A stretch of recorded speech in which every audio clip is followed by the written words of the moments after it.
नमस्ते, मैं हूं अजितेश मिश्रा और आप देख रहे हैं इंडिया वॉइस। झारखंड की सभी 14 लोकसभा सीटों पर बीजेपी नई स्ट्रेटेजी के साथ सामने आई है। इस बार पार्टी ने जातीय समीकरण पर फोकस किया है। लालाजी और बाबू साहेब की भागीदारी साफ कर दी है और 2 अगड़ी जातियों की 3 सिटिंग सीटें काटकर भूमिहार जाति से आने वाले कालीचरण सिंह को चतरा का प्रत्याशी बनाया है। इसके अलावा पार्टी ने झारखंड में दबदबा रखने वाली कुड़मी, बनिया और यादव जाति के वोट बैंक को साधने के लिए कई उलटफेर भी किए हैं। इस फॉर्मूले को समझने के लिए सबसे पहले यह भी जान लें कि 14 लोकसभा सीटों में से 5 सीटें एसटी और 1 सीट एससी के लिए रिजर्व है। अनारक्षित शेष 8 सीटों में से बीजेपी ने सहयोगी आजसू के लिए इस बार भी गिरिडीह सीट छोड़ रखी है। बाकी 7 सीटों के जरिए बीजेपी ने जातीय समीकरण को साधने की कोशिश की है। अब बीजेपी की इस रणनीति को साधने के लिए विपक्ष का भी एक खास प्लान है। चर्चा आज इसी पर होगी कि ब्राह्मण वाला अस्त्र कैसे करेगा पस्त। लेकिन पहले एक रिपोर्ट। झारखंड के बारे में बीजेपी ने लोकसभा चुनाव के लिए दोहरा पैमाना बना लिया है। लोकसभा का टिकट बांटने में बीजेपी ने बिहार में सवर्णों को खूब तवज्जो दी, जबकि झारखंड में सवर्ण बीजेपी के लिए अछूत जैसे बन गए हैं। हालांकि इससे पहले बीजेपी ने ऐसा कभी नहीं किया था। इस बार सवर्ण में सिर्फ ब्राह्मण बिरादरी से निशिकांत दुबे और भूमिहार समाज से कालीचरण सिंह को मौका दिया है। माना जा रहा है कि जेएमएम नेता और मनी लॉन्ड्रिंग मामले में जेल में बंद हेमंत सोरेन की वजह से बीजेपी को अपनी रणनीति में बदलाव करना पड़ा। राजनीतिक पंडित मानते हैं कि बीजेपी इस बार हेमंत सोरेन के नेतृत्व वाले गठबंधन से भयभीत होकर ही लोकसभा चुनाव के लिए अपनी रणनीति बदलने को बाध्य हुई है। बिहार में बीजेपी 17 सीटों पर चुनाव लड़ रही है। कुल 40 में बाकी बची सीटें उसने सहयोगी दलों को दे रखी है। बीजेपी की 17 सीटों में 10 राजपूत, ब्राह्मण, भूमिहार और कायस्थों को मिली है। इनमें सबसे अधिक 5 सीटों पर राजपूत कैंडिडेट लड़ रहे हैं। 2-2 सीटें भूमिहार और ब्राह्मणों को मिली है। 1 सीट कायस्थों के खाते में गई है। अचरज ये कि झारखंड में इसे दरकिनार रखा है, जबकि राज्य में 32% से ज्यादा वोटर लिस्ट में शामिल धनबाद, चतरा लोकसभा सीट में तो 40% से ज्यादा वोटर हैं। इन्हें नाखुश कर इन सीटों पर चुनाव जीतना बीजेपी के लिए चुनौती होगी। धनबाद से तो पक्का किसी राजपूत को टिकट मिलने की उम्मीद की जा रही थी। दूसरी लिस्ट जारी होते ही ये क्लियर हो गया कि बीजेपी ने झारखंड में सवर्णों का पत्ता साफ कर दिया है। धनबाद से विधायक ढुल्लू महतो और चतरा से कालीचरण सिंह को बीजेपी ने उम्मीदवार बना दिया। यानी झारखंड से स्वर्ण प्रत्याशी अब एकमात्र निशिकांत दुबे ही बचे हैं। वहीं कालीचरण सिंह भी स्वर्ण भूमिहार जाति से आते हैं। राजनीतिक पंडित सवर्णों को बीजेपी का परंपरागत वोटर्स बताते हैं।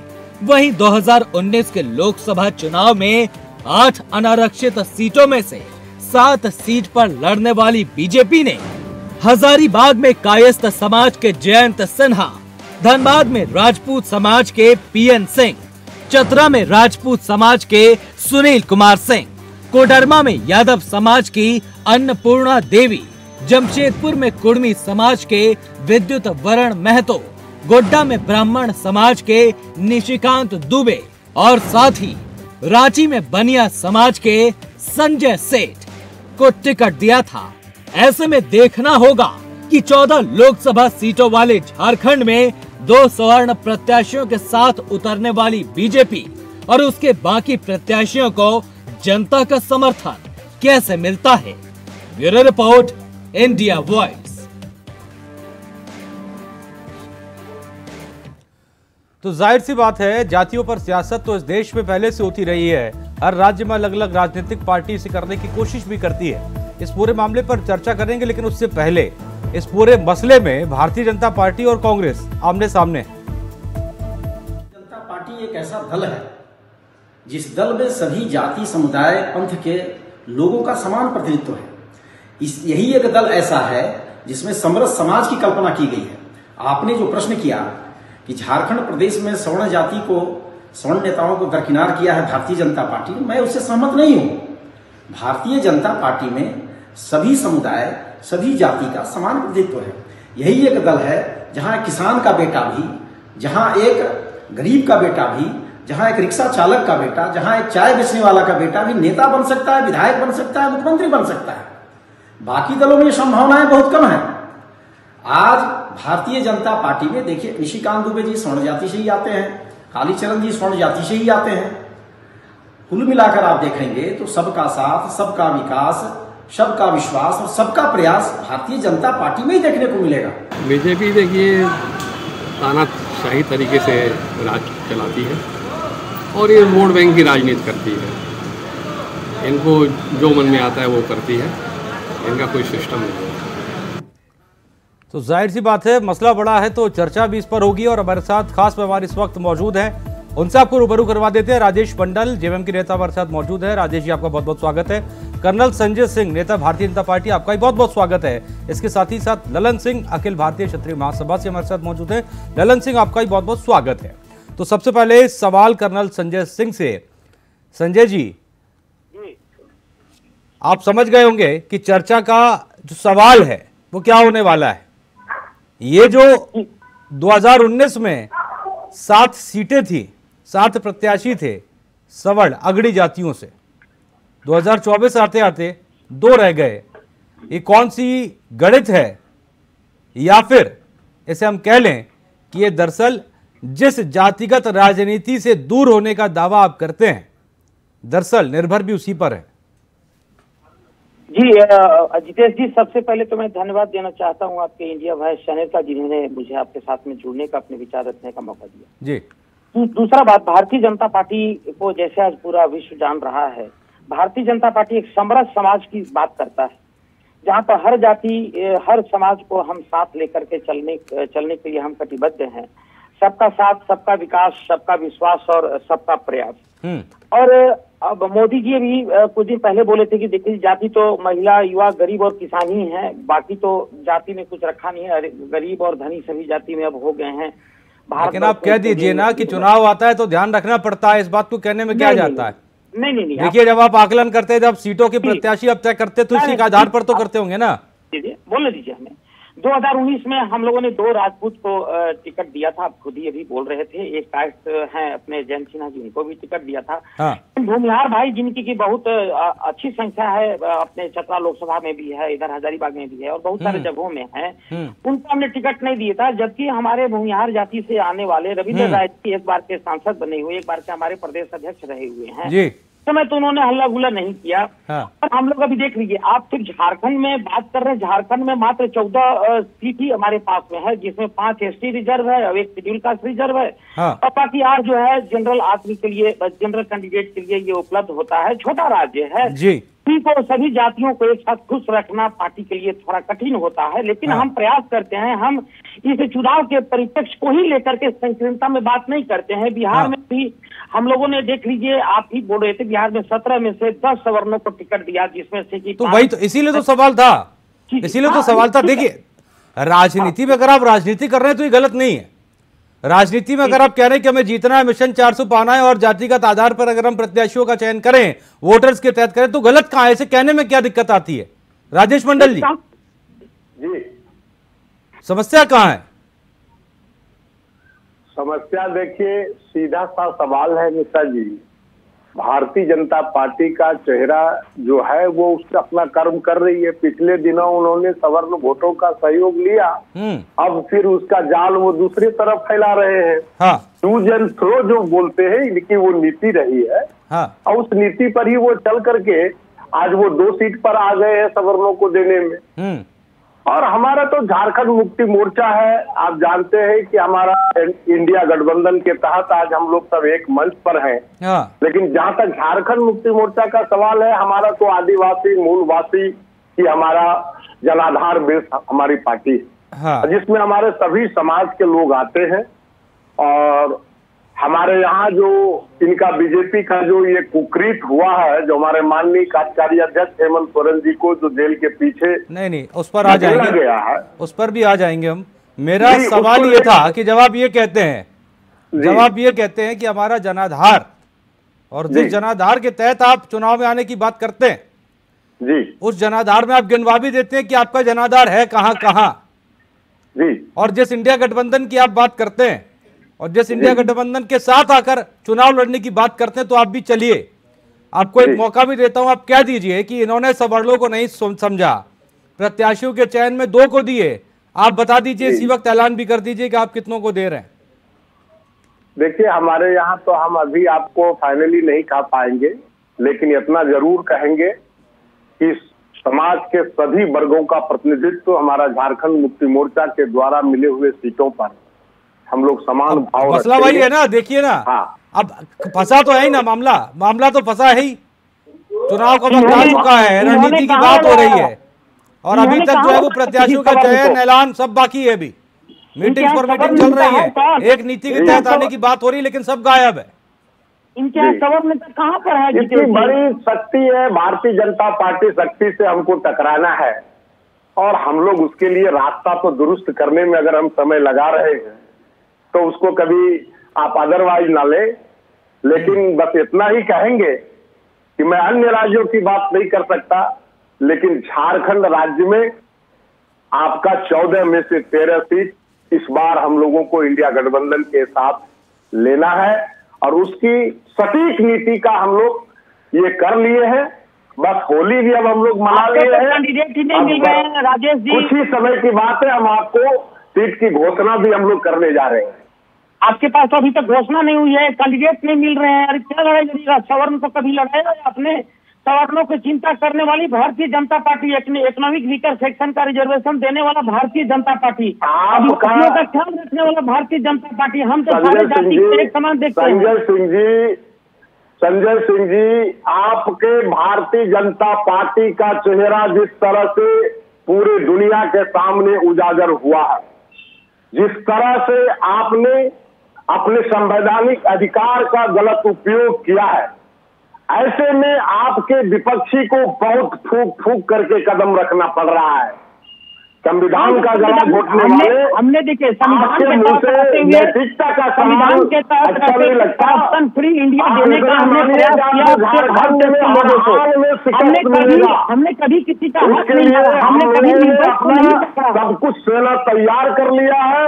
लेकिन हम आपको पहले भी आप ही के इंडिया वॉइस चैनल पर कहे थे कि हम लोग 11th आवर में अपने सीट की घोषणा करेंगे, इसलिए कि भारतीय जनता पार्टी के चेहरे पर इतना आपका आ रहा है कि कब क्या करेंगे, कब ये हेमंत जेल के पीछे भेजेंगे, कब ये केजरीवाल जी को जेल के पीछे भेजेंगे।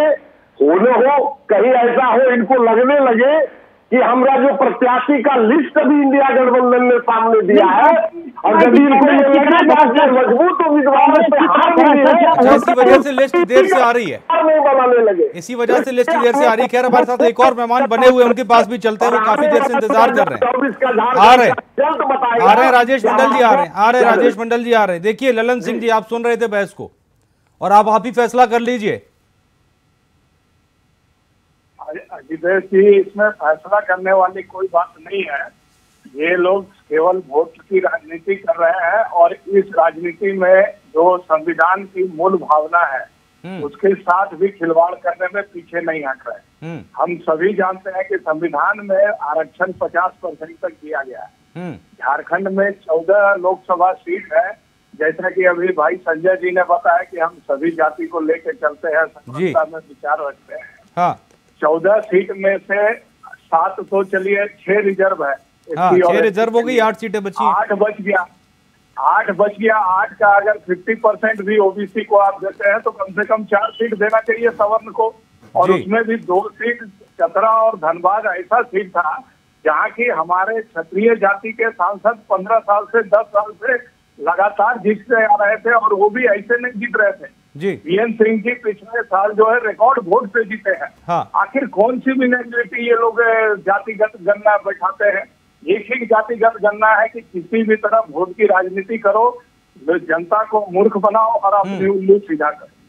लेकिन लोग ये समझ रहे हैं, और उसमें भी विशेष करके सवर्ण जाति तो एक सजग जाति में आता है। हाँ। वो हर चीज को अच्छी तरह से समझता है और इन पार्टियों की सारी नीति को समझ रहा है। पिछले विधानसभा चुनाव में भाजपा ने ऐसे ही जमशेदपुर पूर्वी में अपने आप तो कुल मिलाकर चूंकि आप तो क्षत्रिय महासभा से हैं, इसलिए मेरा सवाल आपसे है, कुल मिलाकर चुनाव का वक्त जब आता है, भले ही 6 सीटें रिजर्व है, 8 सीटें अनारक्षित हैं और उनमें से मौका है दोनों ही पार्टियों के पास, एक गठबंधन और दूसरा ये भारतीय जनता पार्टी, लेकिन आपको लगता है कि दरअसल चुनाव का जब वक्त है तो सिर्फ बातें हैं, इनमें जब मौका आता है मौका देने का तो उस समय मौका रहता ही नहीं? बिल्कुल, आप जो बोल रहे हैं वही होता है। एक आईवास करने का कोशिश किया जाता है कि हम सभी जाति को लेके चल रहे हैं, आदिवासी मूलवासी को लेके चल रहे हैं। वास्तव में ये एक तरह से सवर्ण को दरकिनार करने का प्रयास किया जा रहा है और बाकी जो भोली भाली जाति है उनको वोट की राजनीति में मूर्ख बना करके उनका वोट लेकर राजेश मंडल जी, चूंकि जेएमएम की पूर्व बड़ी नेता और चूंकि सोरेन परिवार से भी आती हैं, सीता सोरेन जी का हम जिक्र कर रहे हैं, चुनाव के मैदान में हैं और दुमका लोकसभा सीट से जेएमएम या फिर इंडिया गठबंधन की अगर हम बात करें, जो भी पार्टी की वो सीट हो, ललकारती हुई नजर आ रही है। अब चूंकि मसला ये है कि आपके पार्टी की एक बड़ी नेता रही, सोरेन परिवार से आती हैं और जब वो जाती हैं तो इस बात का जिक्र करके जाती हैं और ताल ठोक कर जाती हैं कि जेएमएम के अंदर जिन मूल भावनाओं को लेकर ये पार्टी बनी और जो आपका मेन ध्येय भी है, आदिवासी, पिछड़ी जाति, अनुसूचित जाति, उनको दरकिनार किया जा रहा है, ये वो कहती हैं। जी देखिए, आदरणीय सीता जी का ये जो आरोप है ये सरासर गलत है। आपको पता है कि हमारे आदरणीय स्वर्गीय दुर्गा सोरेन जी के निधन के बाद से लगातार उन्हें पूरे झारखंड प्रदेश में उनको सम्मान मिला और आज लगातार वो विधायक रही हैं। और जहां तक आप एक जानते हैं कि जब आप परिवार से उठ करके आप बड़े मंच पर जाते हैं और सारे समीकरण का जहां पर ध्यान रखते हैं, समाज के सभी वर्गों का आप जब प्रतिनिधित्व देने की बात करते हैं, तो उस समय में कहीं किसी का दिल दुख जाता है और दिल दुखने के कारण जो आज अगर वो अलग हुई है, तो मिश्रा जी मैं आपको तो उस पर मंथन नहीं होना चाहिए कि दिल क्यों दुखा, इस पर भी तो मंथन होना चाहिए। एक मिनट उदाहरण देता हूँ।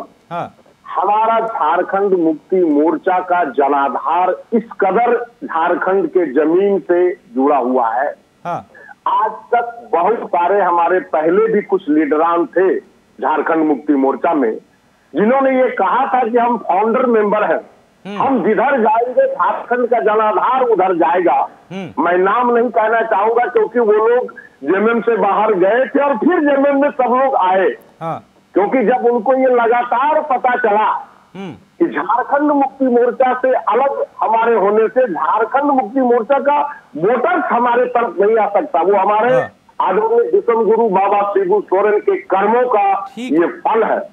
और हमारा जो आदरणीय हेमंत सोरेन जी का जो संघर्ष रहा है वो जनता के बीच में है और वो चेहरा कम अपना तीर धनुष को सवाल ये है, सवाल मेरा सिर्फ इतना था, महज सवाल इतना था कि उनके जो आरोप है उनको हवा तब मिलती है जब 14 कुल लोकसभा सीटों की बात की जाती है। हालांकि अभी तक तो आपके पास एक बचने का बचाव ये है कि अभी तक हमने प्रत्याशियों का ऐलान ही नहीं किया, तो जाहिर सी बात है इस पर आपसे इसको लेकर आपसे सवाल ही क्या करूं कि आप किसको कितनी महत्वता दे रहे हैं जब आप सीटों का ऐलान कर रहे हैं। क्या संजय सिंह जी,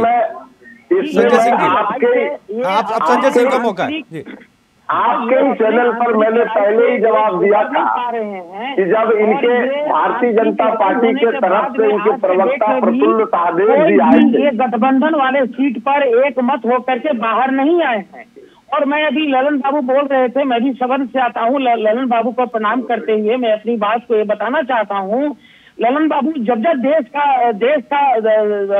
इज्जत और देश में यहाँ का आत्मसम्मान की बात आई है, राजपूतों ने अपने आप के न्यौछावर करके, चाहे बॉर्डर की बात हो, चाहे धर्म की बात हो, चाहे पूरे जाति समाज को बताने की बात हो, राजपूतों ने अपने आप को कुर्बानी देकर के इस देश को बचाया है। राजपूतों ने कभी ये नहीं सोचा कि हमें इसके बदले क्या मिलेगा। और जहां तक राजपूतों की बात हो गई, आप देख लीजिए बिहार में हम लोगों ने 5 राजपूत को टिकट दिया है, उसके अलावा अन्य 5 को भी हमने टिकट दिया है।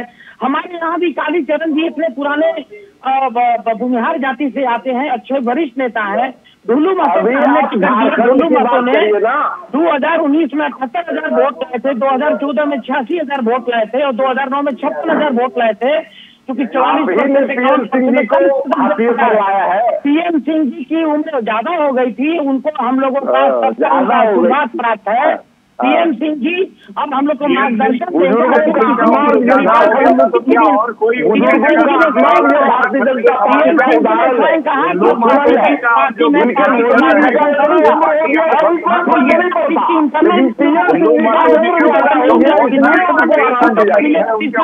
इसमें मनाही कहाँ किया है भारतीय जनता पार्टी ने। कभी राजपूतों को होना चाहिए देश के साथ। ठीक है, हो गया आप लोग का। मेरा सवाल जो था, मेरा जो सवाल था उस पर मेरा सवाल महज इतना था। संजय सिंह जी, आपने आरोपों को सुना था, आपने ललन सिंह जी को भी सुना था, राजेश मंडल जी को भी सुना था, और चूंकि मेरा सवाल उससे अलग है। मेरा सवाल महज इतना है कि झारखंड के अंदर जब राजनीति की बात होती है तो जाहिर सी बात है, देखिए सबके अपने अपने मुद्दे, अपनी अपनी जो पॉलिसीज कहते हैं उनके आधार पर चुनाव लड़ते हैं और ये आपका अधिकार है और इस अधिकार के तहत आप प्रत्याशियों का चयन भी करते हैं। मेरा सवाल महज इतना है, और जो पहला सवाल था वही सवाल अभी तक, क्योंकि मेरे सवाल का जवाब अभी तक आपने नहीं दिया पुख्ता तौर पर। मेरा कहने का मतलब सिर्फ इतना था और मेरा सवाल सिर्फ इतना था कि आप जब प्रत्याशियों का चयन कर रहे हैं तो वो सवाल कहां गए जिनको परंपरागत वोटर्स माना जाता है भारतीय जनता पार्टी का, लेकिन आप भी वोटर्स के आधार पर, जाति के आधार पर वोटर्स देखकर देने लगे ना टिकट। किनको पता हो गया मैं ये बोलना चाहता हूँ कि कृपया झारखंड को अकेला राजपूत के परिप्रेक्ष्य में देखना आप बंद कीजिए। झारखंड एक छोटा सा 14 सीटों वाला छोटा सा राज्य है। हर जाति को हम साथ लेके चलने का प्रयास करते हैं, लेकिन उसके बावजूद भी कभी कभी ऐसा हो जाता है सिचुएशन जहां यही तो सवाल है, क्यों हो जाता है जब 6 सीटें रिजर्व हैं और उन सीटों पर आपके पास अधिकार है जो 8 अनारक्षित सीटें हैं, तो जाहिर सी बात है जब आप वोट मांगते हैं तो अधिकार भी तो वो मांगेंगे ना आपसे। सीट जीतने की जब बात आती है तो वहां पर हम देखते हैं पार्टी को सर्वोपरि मानती है और पार्टी के कार्यकर्ताओं में कभी कभी हो जाता है कि सवर्ण वहां पे हो। मान लीजिए कि धनबाद की बात है, अब धनबाद में आप बताइए कि पहले पीएम सिंह जी को हम लोग रखे, इतना दिन तक सम्मान दिया, पीएम सिंह ने स्वयं कहा कि मैं बुजुर्ग हो गया हूँ और पार्टी ने उनके रिक्वेस्ट पर वहां पे दूसरे प्रत्याशी को दिया है। पार्टी की नजर में जो जीतने वाले प्रत्याशी थे उनको हमने दिया। इसमें कहाँ पे बात आती है राजपूत, ब्राह्मण, ओबीसी और पिछड़ा वर्ग जाति की कहाँ बात आती है?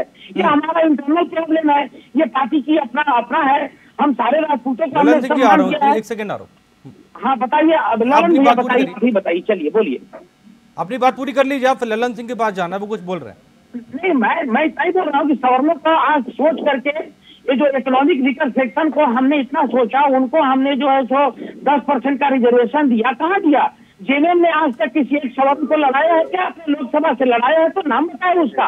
और जेएमएम जो है तो प्योर तरीके से यहाँ पे आदिवासियों को भटका करके और हमारे सवर्णों को बिल्कुल भी नहीं पूछती है। अब आपने कोई सीट दिया तो बताइए, इनको हमारे ऊपर उंगली उठाने का कोई प्रश्न नहीं उठता है भाई साहब। हम लोग यहाँ पर पूरे अगली पिछली सबको हम लोग अंत्योदय की बात करते हैं, अंतिम मैन तक, अंतिम व्यक्ति तक पहुँचने की हम लोग दीनदयाल उपाध्याय जी के दिए गए जो उनके मार्गदर्शन है उसके ऊपर। राजेश जी एक सेकंड में आ रहा हूँ, ललन सिंह जी पहले उनकी बात पूछ लेते हैं, कुछ कह रहे थे जी। बताइए ललन भाई, बताइए। अजितेश जी मेरी आवाज आ रही है? जी आ रही है, बिल्कुल आ रही, बोलिए। हाँ, सबसे पहले तो मैं संजय जी को एक उन्होंने बात रखी थी कि क्षत्रिय का त्याग और बलिदान बता रहे थे। अगर भारत के इतिहास को देखा जाए तो अगर क्षत्रिय इतिहास हटा दिया जाएगा तो भारत में इतिहास ही नहीं बचेगा, 2-4 पन्ने का बचेगा। बिल्कुल सही है, आप नई बात नहीं बता रहे। लेकिन क्या सारे धर्म कर्म और सारा जिम्मेवारी क्षत्रियों का ही है, आपका नहीं है, बाकियों का नहीं है। क्षत्रियों ने जब इतना त्याग और बलिदान किया तो क्षत्रिय को आपने क्या दिया? यही तिरस्कार और यही ये अपमान। मान लीजिए पीएन सिंह जी वहाँ पर ये नहीं थे, 15 साल से जब वहाँ एक क्षत्रिय उम्मीदवार जीतता आ रहा था, तो आपने एक ऐसे कैंडिडेट को दिया जिसके ऊपर इतने सारे केस हैं और हर तरह के केस, एक केस नहीं है। आप उनका इतिहास देख लीजिए। आप भाजपा में आ गए तो वो पार्ट साफ नहीं हो गए संजय जी। दूसरी बात देखिए केस के बारे में ललन जी, केस के बारे में सुनिए, ढुल्लू जी बहुत ही हमारे लोकप्रिय नेता है। केस के बारे में हमारा अपना बोलने का कोई हक नहीं है। वहाँ पे न्यायालय निर्णय लेता है कि कौन हकदार, उसे सजा दिया जाता है। यदि न्यायालय दोषीवार थे उनको मैं सिर्फ आपको जानकारी दे रहा हूँ कि उनके ऊपर केस चल रहे हैं। ठीक है। और अगर वो, और मैं ये बता रहा हूँ हमारी जाति का कैंडिडेट जो है रिकॉर्ड वोट से जीत रहा था, तो कम से कम आप एक चीज तो देखें। दूसरी चीज है, आप अगर वास्तव में सबका विकास चाहते हैं तो आखिर किसी जाति को क्यों हाथ में ले जा रहे हो? सवर्ण में क्या क्या किया है? आपके पास 8 जनरल सीट थी, 8 में से 4 सीट एक जाति को देते हैं। आप 2 जाति को दिए, बाकी को छोड़ दिए, और 5 का 5 सीट जो है फिर ओबीसी में दे दिए। ऐसा क्यों? जातीय गणना आपके राजनीति में ही आता है, हमारे में नहीं आता है। आप ही लोगों ने राजनीति करने के लिए और ये बात करने के लिए मजबूर किया है। पार्टी की अपनी सोच होगी। हम लोग आने वाले विधानसभा चुनाव में इस बात का मलाल, आने वाले विधानसभा चुनाव में जो आपके मन में मलाल है, हो सकता है इस मन का मलाल हमारे पार्टी के दौरान निकल गया होगा। ठीक है। लेकिन ये सकते हैं कि हमारे राष्ट्रीय नेता राजपूत नेता है, हमारे माननीय जोगी जी भी राजपूत वर्ग से ही आते हैं। कि राजपूत यहाँ पे भारतीय जनता पार्टी में नहीं है, हम सभी का सम्मान करते हैं। ठीक है ललन सिंह जी, ओके ठीक है। संजय सिंह जी, ठीक है, आप लोग का चूंकि इस पूरे मसले पर अगर हम देखें तो जाहिर सी बात है, कहावत कही जाती है और उसको थोड़ा बदल दें तो कहा जाता है कि दरअसल जात ना पूछो वोटर्स की। तो आज हमने इस पर चर्चा की। संजय सिंह जी, आपका बहुत बहुत शुक्रिया हमारे साथ जुड़ने के लिए।